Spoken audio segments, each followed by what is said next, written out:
Après Oslo, La Haye, Brasilia et Buenos Aires, c'est au tour de Durban d'accueillir les 4000 délégués présents à la 5e conférence sur l'élimination du travail des enfants.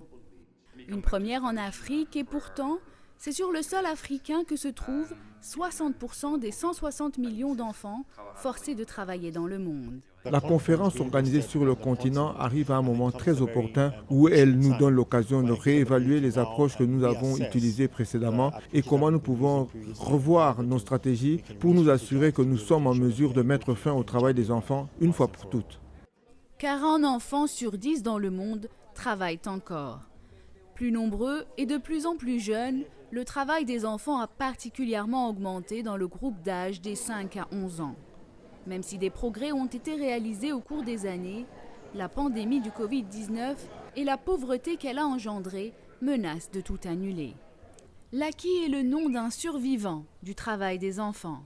Il a été forcé à travailler au Ghana par des membres de sa famille dès l'âge de 4 ans. Grâce à l'éducation qu'il a pu recevoir envers et contre tout, il s'en est sorti et vient délivrer un message d'espoir. Au jeune enfant qui souffre quelque part dans son coin, je vais dire à ce petit garçon ou à cette petite fille, quel que soit le moment atroce qu'il ou elle traverse maintenant, cette chose va les catapulter sur une scène plus grande qu'ils n'ont jamais imaginée.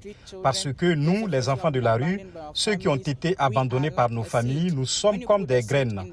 Lorsque vous mettez une graine sous terre, elle ne descend pas, elle pousse et germe. Alors, ils essayeront de nous enterrer en pensant qu'ils tuent notre talent, mais nous sommes comme des graines et nous allons changer le monde. L'avenir nous appartient.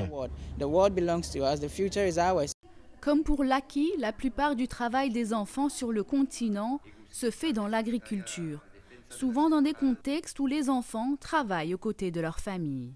Alors que 2025, la date butoir des objectifs de l'ONU pour l'élimination du travail des enfants approche, de nombreux délégués soulignent le besoin urgent de récupérer les progrès qui ont été faits avant la pandémie de Covid-19. La conférence devrait se conclure par un appel à l'action de Durban qui présentera des engagements concrets afin d'intensifier les actions pour éliminer le travail des enfants. Asma Botmi-Clark pour VOA Afrique, Durban.